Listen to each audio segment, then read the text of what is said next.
کے اندر ایک ایک گھر میں اللہ کا پیغام پہنچائے گا، دنیا سے جنگ و جدل ختم کر دے گا. یہ نشانی ہے، یاد رکھیے گا. اور کسی بھی قسم کا کوئی معجزہ نہیں کرے گا. یہ اس کو معجزوں کا محتاج نہیں ہے. ہو گیا تو ٹھیک ہے، معجزوں کا محتاج نہیں. اور جتنے بھی بندوقیں ہیں، جتنی بھی گولیاں ہیں، جتنے ٹینک ہیں، جتنے جو بھی جنگ کا سامان ہے، ان کو ہتھیاروں کو پگھلا کے اس نے حل بنانے اور وہ پروننگ اسپیئرز بنانے، وہ جو پتے صاف کرتے ہیں، جس مطلب زراعت کے سامان بنائے گا. تو کیونکہ جنگ کی ضرورت ختم کر دے گا، لوگوں کو آپس میں بھائی بنا دے گا اور دنیا سے کہانی ختم جنگ اور یہ بدامنی کی. یہ نشانیاں ہیں جو کہ انہوں نے دیکھنی. یہ مقصد ہے جس کی جو کہ مسیح نے پورا کرنا ہے ان کے. وہ کس طریقے سے پورا کرنا ہے یہ یاد رکھیے گا. اب واپس آتی ہے نوح کے اوپر کہانی. اب یہ کہانی بہت ضروری ہے کہ آپ لوگوں کو پتہ ہو کہ نوح علیہ السلام نے جن ڈیمینشنز کے اندر سے سارا کام کیا تھا، یہ توریت نے انجیل کو بتایا. انجیل نے توریت کو نہیں بتایا، یاد رکھیے گا. توریت پہلے آئی ہوئی ہے. ابھی بھی جتنی بھی کہانیاں حضرت نوح علیہ السلام کی کرسچن سناتے ہیں وہ توریت سے لیتے ہیں، وہ انجیل میں خود نہیں ہے. یہ بس یہ غور سے سمجھنے والی بات ہے. جتنی بھی حضرت نوح علیہ السلام کی تمام تر معاملاتی زندگی ہے وہ انجیل اس سے آ رہی ہے. انجیل نے بس ایک کام کیا جو توریت نے نہیں کیا، کہ انجیل نے 3 آخری کی کتابیں حضرت عیسیٰ کے بارے میں جو لکھیں اس میں حضرت نوح کو ڈائریکٹ ریفرنس دیتے رہے. ورنہ وہ ریفرنس کہاں سے لے رہے ہیں؟ وہ توریت سے ہی لے رہے ہیں. بس یہ بات آپ کو پتہ ہونا چاہیے. یہودیوں نے آ کے نبی اسلام سے مسیح کا ٹیسٹ لیا کہ یہ ہمارا مسیح ہے کہ نہیں. تو انہوں نے کیا سوال کیے کہ اگر آپ ہمیں یہ بتا سکیں کہ روح کیا ہوتی ہے، ٹھیک ہے، تو ہم آپ کو اپنا نبی مان لیں گے. اگر آپ ہمیں یہ بتائیں کہ اصحاب کہف کا قصہ آپ کو کتنا پتہ ہے، اصحاب کہف کے ساتھ کیا ہوا تھا، یہ یاد رکھیے گا. وہ ٹیکنالوجی ڈھونڈ رہے ہیں. وہ جس ٹیکنالوجی سے انہوں نے پوری دنیا میں جنگ و جدل ختم کرنی ہے. ان کے مسیح نے اس اللہ کا نام ہر گھر میں پہنچانا ہے، ٹھیک ہے، اپنی طرف سے وہ یہ دیکھ کریں. تو اور تیسرا سوال کیا تھا کہ ذوالقرنین کے بارے میں ذرا بتائیں کہ وہ ہوا کیا تھا، کہاں گیا تھا، وہ کیا ٹیکنالوجی ہے. ٹھیک ہے. اب یہ بہت ضروری ہے کہ آپ کو پتہ ہو کہ سورہ کہف کا بیک ڈراپ کیا ہے. یہ ہے اسٹارٹنگ پوائنٹ. ابھی سورہ کہف نہیں نازل ہوئی. ابھی تو پہلی دفعہ یہودیوں نے سوال کیے. ان سوالوں کے جواب میں سورہ کہف نازل ہونی. ٹھیک ہے، غور سے سمجھیں اس بات کو کہ سورہ کہف کتنی بڑی چیز ہے. اب آتے ہیں، ایک سیکنڈ کے لیے پاز کرتے ہیں اس کہانی کو یہاں پہ اور چلتے ہیں سورہ کہف کی اوور آل قرآن پاک کے اندر پلیسمنٹ کو اور اس کے اوپر حدیثوں کو. نبی علیہ السلام نے ارشاد فرمایا کہ سورہ کہف جس طریقے سے نازل ہوئی ہے اس طریقے سے جو پڑھے گا دجال سے بچ جائے گا. اس طریقے کا مطلب ہے جس تجوید میں، جس سیکوینس میں، اور جا کے صحیح طریقے سے پڑھے. جس طریقے سے نازل ہوئی کا مطلب یہ ہے کہ جیسے میں تمہیں سناتا ہوں، نبی علیہ السلام صحابہ کو ویسے ہی کوئی پڑھے گا. تو سمجھ رہے ہیں؟ پھر پہلے 10 آیتیں جو پڑھے گا دجال سے محفوظ رہے گا. آخری 10 آیتیں جو پڑھے گا وہ دجال سے محفوظ رہے گا. یہ 3 الگ الگ حدیثیں. نبی السلام نے حضرت زینب سے ارشاد فرمایا ایک دفعہ کہ زینب میں تمہیں ان 3 صورتوں کا بتاؤں، میں مفہوم بتا رہا ہوں کہ جو گروپ، کیونکہ صورتوں کے نا کلسٹرز اور کانسٹلیشنز ہیں قرآن پاک کے اندر. نبی السلام نے اس کانسٹلیشن کو کہا کہ یہ عظیم ترین کانسٹلیشن ہے. کیا؟ سورہ بنی اسرائیل، سورہ کہف اور سورہ مریم. سورت نمبر 17، سورت نمبر 18، سورت نمبر 19. یہ تینوں اکٹھی اللہ نے کیے ہیں. سوچیں یہ کیا نمبر ہے؟ 17، 18، 19.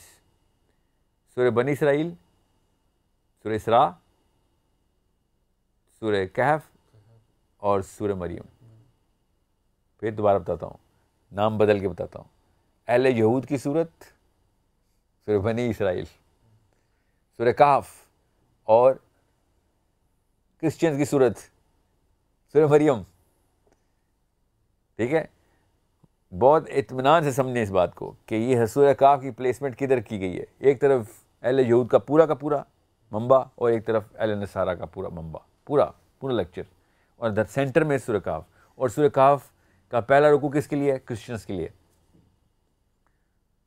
ٹھیک ہے، باقی کے جتنے بھی سوال ہیں وہ سارے کے سارے یہود نے پوچھے ہوئے، ان کے جواب آتے ہیں. اچھا، آپ کی گفتگو میں بار بار ایک اصطلاح سننے میں آئی ہے کہ آپ لفظ پورٹل یوز کرتے ہیں، تو مثلا ٹائم اینڈ اسپیس آپس میں مثلا انٹریکشن ہوتے ہیں ایک انداز سے جس میں، تو اس کی تھوڑی وضاحت کر دیں، جو مثلا آپ کا تصور پورٹل کیا ہے مثلا، اور اس میں یہ موجودہ حالات کو سمجھنے میں کس طرح کارآمد ہے؟ موجودہ حالات کو تو چلیں ہم سمجھتے رہیں گے، مگر اینڈ آف ٹائم سے کیا تعلق ہے اس کا، اور اس وقت کیا حالات ہوں گے. دیکھیں انتہا سے پہلے نا ابتدا کے اوپر ذرا سے زیادہ فوکس کر لیتے ہیں تاکہ سب کے کانسیپٹس کلیئر ہو جائیں. آدم علیہ السلام کی کہانی احادیث میں اینڈ آف ٹائمز کی طرف بھی اشارہ کرتی ہے. یاجوج ماجوج کو آدم کی ڈائریکٹ اولاد حدیث میں ہی کہا گیا ہے، اور یہ بہت غور سے سمجھ لیں کہ سورۃ طلاق کی آخری آیت کے بعد تو یہ کثرت بالکل ہی ختم ہو گئی کہ خالی اسی کرے کے اوپر ہی سارا نظام چل رہا ہے جو چل رہا ہے. کہیں اور بھی یہ سارا کا سارا معاملہ ہے. جو ارض کا لفظ ہے قرآن پاک میں، وہ ان تمام تر ٹیرسٹرل پلینز کے لیے، ان سیاروں کے لیے کہ جو کائنات کے الگ الگ سولر سسٹمز میں الگ الگ طریقے سے، ہمارے اپنے سولر سسٹم خالی ہمارا اپنا سیارہ تو نہیں ہے نا، تو باقی کے سارے سیارے بھی ارضی کہلائیں گے. سو یہ بہت ضروری ہے کہ آپ کو پتہ ہو کہ یہ جہان کا کانسیپٹ ہے، ان سماوات کا کانسیپٹ ہے. کتنے جہان ہیں، کتنے سماوات ہیں، یہ اللہ تعالیٰ نے بتایا. سورۃ طلاق میں یہ بھی بتا دیا کہ سماوات تو کئی جگہوں میں بتایا تھا اللہ تعالیٰ نے، مگر یہاں پہ آ کے اللہ تعالیٰ نے کہا کہ جتنے سماوات ہیں اتنی ہی ارض ہے. اسی کی مثال کے اوپر ہم نے دنیایں بھی بنائی ہیں، سیارے بھی بنائے ہیں. اس کا کیا تعلق ہے آدم کی کہانی سے کہ آدم کو تمام ارض کے اوپر خلافت دی گئی، صرف ہمارے کرے کے اوپر نہیں. اب ارض اگر ہر جگہ پہ ہے تو پھر ہر جگہ پہ خلافت اللہ تعالیٰ نے تو خالی تخصیص کے ساتھ اس کرے کا نہیں کہا. اس کرے کو تو اللہ تعالیٰ دنیا کہتے ہیں. تو میں آپ کو نا ایک طریقے سے بتاتا ہوں، جس طرح سورہ واقعہ میں اللہ تعالیٰ نے بتایا نا، یہ میں آپ کو ڈائیگرام بنا کے بتاتا ہوں اسپیس ٹائم کیا ہے. جو ہماری اسپیس ٹائم ہے نا، وہ یہ کوئی ایک سیلیسچل باڈی ہوتی ہے، کوئی بھی ایک سیارہ ہے، ستارہ ہے، ٹھیک ہے. اب اس کو ایک سیکنڈ کے لیے ستارہ ہی سمجھیں کیونکہ میں سورہ واقعہ پہ آنے لگا ہوں جہاں پہ اللہ تعالیٰ نے پوری کی پوری نشانیاں میں بتا دیا. جب ایک ستارہ یا کوئی بھی ایک سیلیسچل باڈی اسپیس ٹائم کے اوپر، یہ اسپیس ٹائم ہے،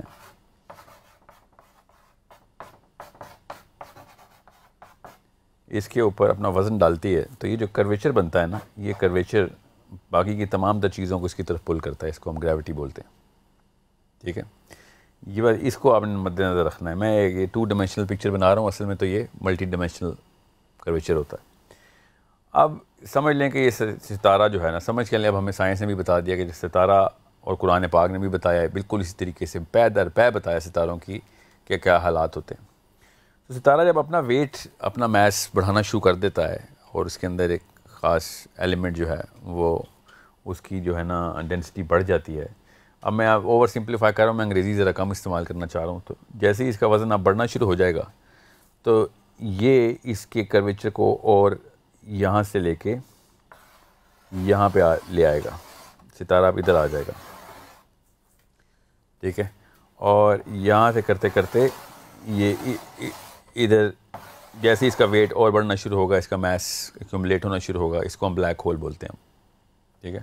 اب مسئلہ یہ ہے کہ بلیک ہول یہ نہیں ہے. سائنس جتنا مرضی ترقی کر لے، قرآن پاک نے اس کو کس طریقے سے بتایا، اس پہ غور کرنے کی ضرورت ہے ہم سب کو. یہ غور سے دیکھیں اب آپ کہ اللہ تعالیٰ نے سورہ واقعہ میں کہا نا، سورہ واقعہ میں 75 نمبر آیت میں کہ میں قسم اٹھاتا ہوں ستاروں کے گرنے کی جگہوں کی. یہاں پہ ستارہ آ چکا ہے اب اپنا ویٹ میکسیمم گین کر کے. مسئلہ ہے سائنس یہاں پہ دیکھ سکتی ہے نا، اب یہاں پہ تو اتنی زیادہ میکسیمم پل ہوتی ہے اس کی گریوٹی کی کہ لائٹ بھی آگے نہیں جا سکتی. لائٹ بھی جتنی نکلتی ہے ستارے سے واپس کھینچ لی جاتی ہے، اتنی زیادہ کھینچ ہے اس کی، کشش ہے اس کی. یہاں پہ ہمیں نظر آتا ہے وہ بلیک ہول جو کہ ہمیں تصویروں میں نظر آ رہا ہے. یہ ہے وہ بلیک ہول. اب اللہ تعالیٰ نے تو کہیں نہیں کہا کہ ستارے کے ختم ہونے کی، اللہ تعالیٰ نے کہا ہے ستاروں کے گرنے کی جگہ. اور سمجھیں اس بات کو، اللہ تعالیٰ یہاں پہ بڑے آسانی سے کہہ سکتے تھے کہ ستارہ جہاں پہ بھسم ہو جاتا ہے، یا ستارہ اپنی جو مٹیریل ہے وہ بالکل ڈسپرس ہو جاتا ہے اس کا. ایسا کسی بھی قسم کا قرآن پاک بالکل پوری طریقے سے آ رہی ہے. ہم جہاں سے بھی دیکھیں گے ہمیں یہی نظر آئے گا. یہ اللہ حصہ تو یہ ستارہ تو نظر آ ہی نہیں رہا. ستارہ تو اصل میں اپنی حیثیت میں موجود ہے مگر ہمیں نہیں نظر آ سکتا.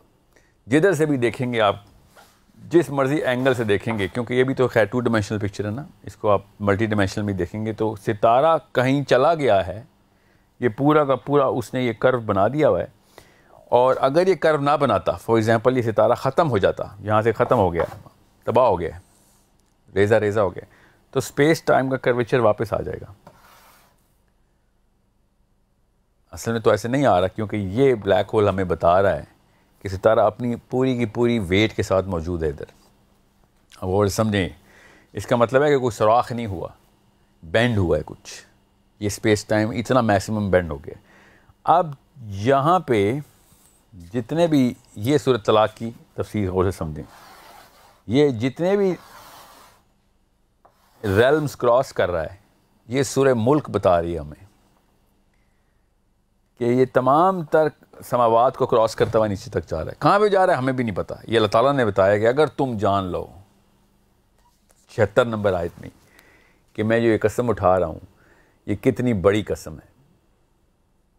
سمجھ رہے ہیں کہ فلا اقسم بمواقع النجوم, کہ یہ وہ جگہ ہے جہاں پہ نجوم جہاں پہ گر رہے ہیں. میں قسم اٹھاتا ہوں ان جگہوں کو جہاں ستارے گر جاتے ہیں. یہ وہ ہمارا والا آسمان ہے, یہ ہمارا جہان ہے, یہ دوسرا ہے, یہ تیسرا ہے, یہ چوتھا ہے, اور پتہ نہیں کدھر تک جائے گا یہ. اب یہ جتنے بھی جہان یہاں سے راستے کھل رہے ہیں ادھر آنے کے, یہ اس ستارے نے یہ پورا کا پورا ڈور وے اوپن کر دیا ہوا ہے. سمجھ رہے ہیں؟ یہ اسپیس ٹائم کے تھرو ایک سٹار کی ٹریجیکٹری جو اپنے حجم کو کی پیک پہ پہنچ جاتا ہے, اس کو میگنیٹار بولیں یا جو بھی بولیں اس وقت, جو اپنی کشش کی پیک پہ آتا ہے اور ہر چیز سک ان کر لیتا ہے. ٹھیک ہے, اب یہ اصل میں بھی یہ ریوالو کر رہا ہے, کسی نہ کسی جگہ پہ گھوم رہا ہے. اب وہ کدھر کس ڈائمینشن میں گھوم رہا ہے یہ ہمیں نہیں پتہ, کیونکہ ہمیں تو جو ہمارے پاس کیپیبلٹی نہیں ہے, ہمیں جب بھی دیکھیں گے تو ہمیں یہ نظر آئے گا, جس کو آپ تصویروں میں پکچرز میں بلیک ہول نہیں دیکھتے. وہ جو بلیک ہول کی تصویر کو نظر آتی ہے نا, یہ والی جو آنکھ سی بنی ہوتی ہے, وہ ہمیں بس یہ اوپر سے یہ نظر آ رہا ہے. بس ہمیں تو یہ پتہ ہی نہیں چل رہا ستارہ کدھر گیا ہے اور کن آسمانوں کو, کن سماوات کو کراس کر کے نیچے تک لٹک گیا ہے. ٹھیک ہے, سو اللہ تعالیٰ جب سورہ واقعہ میں کہتے ہیں نا کہ اگر تم جان لو, تو یہ نہیں کہتے کہ تم جان نہیں سکتے, کیونکہ اللہ تعالیٰ نے کئی جگہوں پہ کہا ہے کہ یہ تمہارے بس کی بات ہے, تم نہیں جان سکتے. ہم نے کم ہی بتایا. روح کے بارے میں اسی موضوع کے اندر اللہ تعالیٰ نے کیا جواب دیا یہودیوں کو کہ یہ تم سے روح کے بارے میں پوچھتے ہیں. سورہ بنی اسرائیل میں, سورہ کاف سے ایک سورت پیچھے پہلا سوال تو یہ تھا. تو اللہ تعالیٰ نے کیا جواب دیا کہ یہ تم سے روح کے بارے میں سوال کر رہے ہیں, ان کو کہہ دو کہ روح اللہ ہی کا امر ہے, اور اس کے بارے میں کام ہی بتایا میں نے. اس کا یہ مطلب نہیں ہے کہ اگر تم جان لو تو یہ بہت بڑی چیز ہے, نہیں. یہ اللہ تعالیٰ نے یہاں پہ تخصیص بتائی ہے کہ بس یہاں پہ میں تمہاری علم کی یہاں پہ میں نے ایک کیپ لگا دی ہوئی ہے, اس کے اوپر نہیں جاؤ گے, یہ میں نے بتانا ہی نہیں. مگر ستاروں کے اوپر اللہ تعالیٰ نے یہ نہیں کہا کہ یہ میں بتاؤں گا, نہیں. اللہ تعالیٰ نے کہا ہے کہ لو کا سیگا ہے, اگر تم جان لو تو یہ بہت ہی بڑی قسم ہے. اس کا مطلب ہے کہ دیر از اے چانس کہ ہم یہ جان سکتے ہیں, یا جان چکے تھے کسی ٹائم پہ, یا پھر جان لیں گے کبھی. اور اسی طریقے سے سورہ قرآن میں ایک اور کئی جگہوں کے اوپر اللہ تعالیٰ نے یہ الاؤنس کا ہنٹ دیا ہوا ہے. سورہ غافر آئی تھنک, جس میں اللہ تعالیٰ نے کہا نا کہ اگر تمہارے اندر طاقت ہے تو قوت لگاؤ, اوپر آ کے دیکھ لو, اوپر آسمانوں میں آ کے دیکھ لو.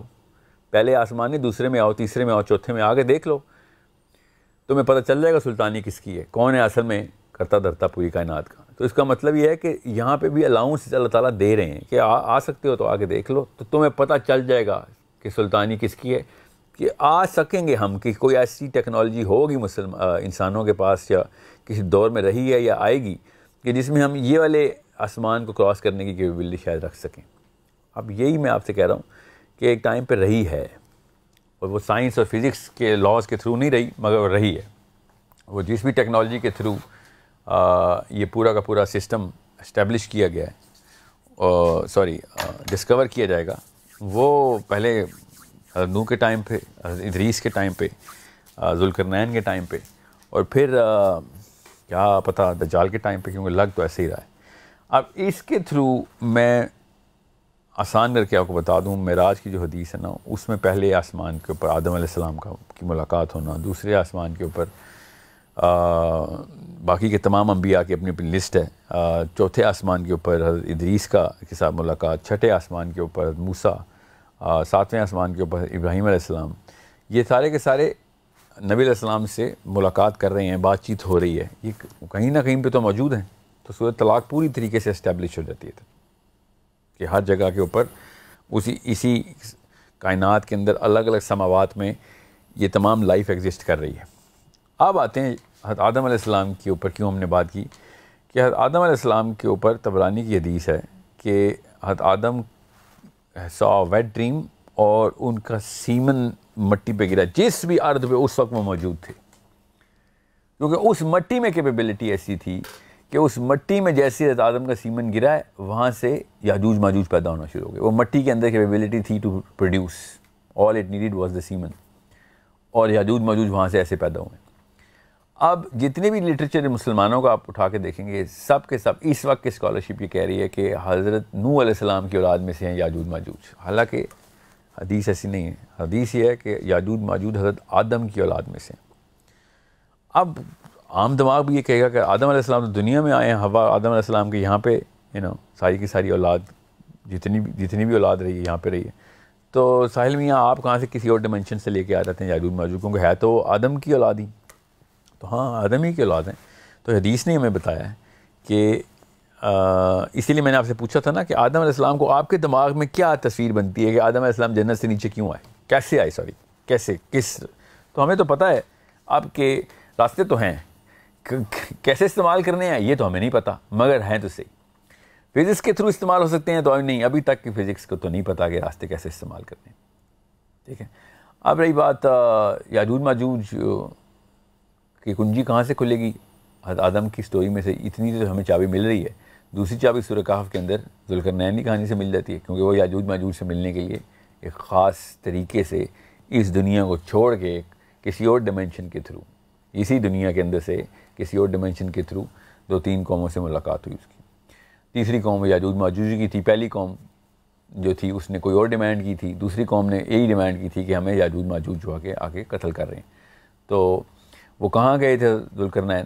علی بن ابی طالب کی حدیث تبری میں ہی ہے کہ ذوالقرنین جو تھے وہ ادریس علیہ السلام کے ٹائم کے اوپر یہ واقعہ ہوا ہے، اور ادریس علیہ السلام کا ذکر قرآن پاک میں کہاں پہ؟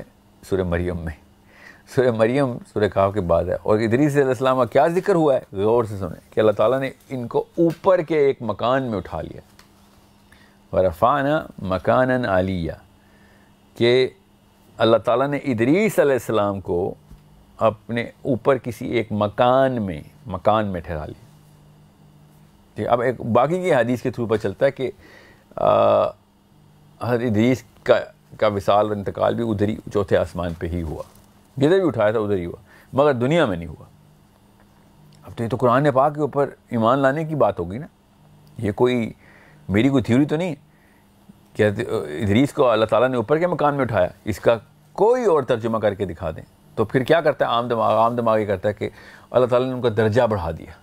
اب مکان یہ 2 الگ الگ مطالب ہیں۔ مکان کا مطلب درجہ نہیں ہو سکتا، مقام کا مطلب پھر ہم کھینچ تان کے تعویلات میں درجہ لے لیں کہ جی ان کو اعلیٰ مقام حاصل ہے، کہ ایک بندے کو ایک خاص گروہ کے اندر ایک اعلیٰ مقام حاصل ہے تو درجہ حاصل ہو سکتا ہے۔ مکان کا لیکن درجے کا مطلب نہیں ہو سکتا، نہ ہی اللہ تعالیٰ نے لیا ہے، نہ ہی صحابہ لیتے تھے، اور یہی سے علی بن ابی طالب نے یہ بہت کلیئر تفصیل ہمیں بتائی ہے کہ یہ اس وقت معاملات ہی ایسے تھے۔ اس وقت معاملات کیا ایسے تھے اس کی تفصیل کسی اور دن کسی اور پروگرام میں کریں گے، مگر ادریس علیہ السلام کا بھی انٹر گلیکٹک ٹریجیکٹری کا ثبوت ہمارے پاس اسلامک لٹریچر میں وافر ہے۔ انجیل تو بھری پڑی ہے، انجیل نے تو کتاب اوور کتاب لکھی ہے ادریس علیہ السلام کے اوپر کہ وہ کیسے آسمانوں کا سفر کرتے ہوتے تھے اور کیا کیا واقعات ہوتے اور کیا کیا کام تھے ان کو ان آسمانوں میں۔ انجیل نے تو بہت تفصیل لکھی ہے۔ میں مگر انجیل کی تفصیل اس لیے نہیں کر رہا کیونکہ اس کا یہ ہمارے اس پروگرام کے موضوع سے اتنا ڈائریکٹ تعلق نہیں، مگر یہ تعلق تو ہے اور علی بن ابی طالب نے انجیل میں تھوڑی کہا ہے، یہ تو ہماری حدیث میں ہے نا کہ علی بن ابی طالب نے کہا کہ ذوالقرنین کا یہ جو واقعہ ہے ادریس علیہ السلام کے ٹائم کا ہے، وہ کسی وجہ سے انہوں نے ادریس علیہ السلام کے ٹائم کا کہا کہ اس وقت یہ معاملات جو تھے نا یہ اللہ تعالیٰ نے کھول رکھے ہوئے تھے انسانوں کے لیے، جو جس چیز کو اجازت تھی اللہ کی طرف سے، تو ذوالقرنین کو تو تھی، اللہ تعالیٰ نے سورہ کہف میں ہی بتایا کہ ہم نے اس کو سببہ عطا کی۔ اب سببہ کیا ہے وہ صحابہ نے ہی بتا دیا ہمیں، تابعین نے بتا دیا کہ سببہ ان راستوں کو کہتے ہیں کہ جو اوپر کے آسمانوں کی طرف ایکسس دیتے ہیں آپ کو۔ تو سورہ کہف کے اوپر یہ بہت آسانی سے آپ کو پتہ ہونا چاہیے کہ اتنے صریحاً الفاظ میں اللہ تعالیٰ نے کہا کہ ہم نے اس کو دنیا میں جو ہے نا طاقت عطا کی، حکمرانی دے دی، اور ہم نے اس کو سببہ بھی عطا کر دی۔ اس کا مطلب ہے دنیا میں کوئی معاملہ نہیں ہے سببہ کا، سببہ ان راستوں کو کہتے ہیں جو اوپر کی طرف جاتے ہیں۔ اور یہ حضرت زید بن اسلم ڈائریکٹ راوی ہیں اس کے، جو تابعی ہیں، کہ انہوں نے خود لکھ دیا کہ صحابہ جب بھی سببہ کا لفظ لکھتے تھے اور پڑھتے تھے اس کا مطلب آسمان میں جانے والے راستے ہیں۔ قرآن پاک میں یہ کئی جگہوں پہ استعمال ہوا ہے یہ لفظ اپنے مصدر کے ساتھ، اور تمام جگہوں کے اوپر آسمان میں جانے والے راستے ہی بتایا اللہ تعالیٰ نے، سوائے سورہ کہف میں علماء کرام نے اس کا مطلب دنیا میں طاقت کو کہہ دیا کہ دنیا میں کوئی بھی طاقت ہو اس کو سببہ بولتے ہیں۔ حالانکہ سورہ کہف جب کہتی ہے کہ ہم نے دنیا میں اس کو طاقت دی اور سببہ عطا کی، ٹھیک ہے، تو اس کا مطلب ہے دنیا میں طاقت الگ چیز ہے، الگ گفٹ ہے، اور سبب الگ گفٹ ہے۔ اور اس کا ثبوت کیا ہے؟ اگلی آیت میں اللہ تعالیٰ نے کہہ دیا کہ یہ پھر اس سببہ کے اوپر چل پڑا۔ فاتبہ سببہ کا مطلب ہے کہ اب میں اس راستے پہ چل پڑا، اس مطلب لٹرلی اس سڑک پہ چل پڑا۔ یہ آیت ساتھ ہی اس آیت کے ساتھ منسلک آیت، تو اس کا یہ مطلب ہے کہ وہ طاقت کا معاملہ نہیں کرنا ادھر، یہ ان راستوں کا ہی معاملہ ہے، تو یہ طاقت ہی۔ پھر علی بن ابی طالب نے ہی یہ حدیث رقم کروائی کہ ذوالقرنین کو اللہ تعالیٰ نے آسمان میں بادلوں کے اوپر چلنے کی طاقت عطا دی گئی تھی، ٹھیک ہے۔ اور پھر جو کعب الاحبار ہیں جو تابعی ہیں، وہ انہوں نے ذوالقرنین کے بارے میں یہ بتایا کہ ذوالقرنین جب نکلا تھا تو ثریا ستارے پہ گیا تھا اپنے لشکر کے ساتھ، ثریا ستارے پہ، وہاں پہ ان کے لشکر نے گھوڑے باندھے تھے جا کے۔ تو یہ تو سوائے اس سینس کے کہ جو سینس اب کہیں جا کے ہمارے ذہنوں میں آتی ہے، تب کہیں جا کے ہمیں پتہ چلتا ہے کہ یہ کہانی تو کہیں اور چل رہی ہے، کسی اور ڈیمنشن کے اندر۔ میں یہ نہیں کہہ رہا ہوں کہ یہاں پہ پورٹل کھلے اور مریخ پہ پہنچ جائیں یا پھر کسی اور آسمان میں پہنچ جائیں، کیا پتہ ادھر ہی یہ راستہ ہو، دنیا میں ہی یہ راستے ہوں، اور دنیا میں ہی آپ یہ سارے معاملات کریں، مگر اس ڈیمنشن میں نہ کریں۔ اس کا مثال کیا ہے؟ جیسے جن اسی دنیا میں رہتے ہیں ہمارے ساتھ، مگر ان کی ڈیمنشن کوئی اور ہوتی ہے، اور قرآن پاک نے ڈیمنشن ہی کا لفظ بولا کہ یہ تمہیں اس جگہ سے دیکھتے ہیں جس جگہ سے تم ان کو نہیں دیکھ سکتے۔ تو جن کے موقع پہ ہم جب ڈیمنشن کی بات اور پورٹل کی بات سمجھ لیتے ہیں، تو باقی کے معاملات کے اوپر ہمیں کیوں نعوذ باللہ یہ ایک رعایت مل رہی ہے کہ نہیں یہاں پہ نہیں کر سکتے، کیونکہ یہ ہمارے ذہنوں کو سمجھ نہیں آتی۔ عبداللہ بن مسعود نبی علیہ السلام کے ساتھ ایک دفعہ سفر پہ تھے، تو عبداللہ بن مسعود کہتے ہیں میں نے دیکھا کہ نبی علیہ السلام کے سامنے ایک جماعت آ کے رکی ہے، کالے ملبوسات میں، دراز قد لوگ، اور نبی علیہ السلام نے پھر صحرا کی ریت میں ایک لکیر کھینچ دی، اور عبداللہ بن مسعود کہتے ہیں مجھے کہا ہے کہ عبداللہ بن مسعود تم دیکھو گے ابھی میں ان کے ساتھ چلتا چلتا غائب ہو جاؤں گا، تم میرے پیچھے نہ آنا، اگر تم میرے پیچھے آ گئے تو قیامت تک مجھے ڈھونڈتے رہو گے، ہم ایک دوسرے کو نہیں مل سکیں گے، میں تمہیں نہیں ملوں گا پھر، کیونکہ تمہیں نہیں راستے پتہ ادھر کے، تم گم ہو جاؤ گے اور پھر میں تمہیں نہیں ملوں گا، اس لکیر کو کراس مت کرنا۔ عبداللہ بن مسعود نے خود کہا کہ وہ جنوں کی جماعت تھی، جو کہ نبی علیہ السلام نے پھر ڈائریکٹ دعویٰ کی، ان کے ساتھ دعوت دی، اور وہ مطلب فزیکل واقعہ ہے، کوئی خواب کا واقعہ تو ہے نہیں۔ سو یہ سب کے سب معاملات ہمیں پتہ ہیں، ہمیں کوئی پڑھنے والا بندہ ہو تو پڑھے تو یہ سب کڑیاں خود ہی جڑ جاتی۔ سو جب ہمیں پتہ ہے اس کائنات کو، سماوات کو چھوڑیں، اس کرے کے اندر بھی اسپیس ٹائم کس طریقے سے اپنی ڈیمنشنز کو چینج کرتا ہے اور ہمیں کھڑکیاں اور دروازے کھول کے دیتا ہے، اور یہی سورہ نبا میں اللہ تعالیٰ نے کہا کہ قیامت جب آنے والی ہوگی، جب قیامت کی گھڑی جب آ رہی ہوگی یا آ چکی ہوگی، تو آسمان کو تم دیکھو گے تو آسمان میں دروازے ہی دروازے نظر آئیں گے۔ آسمان لٹرلی دروازے کا لفظ ہے، ابواب، کہ آسمان دروازے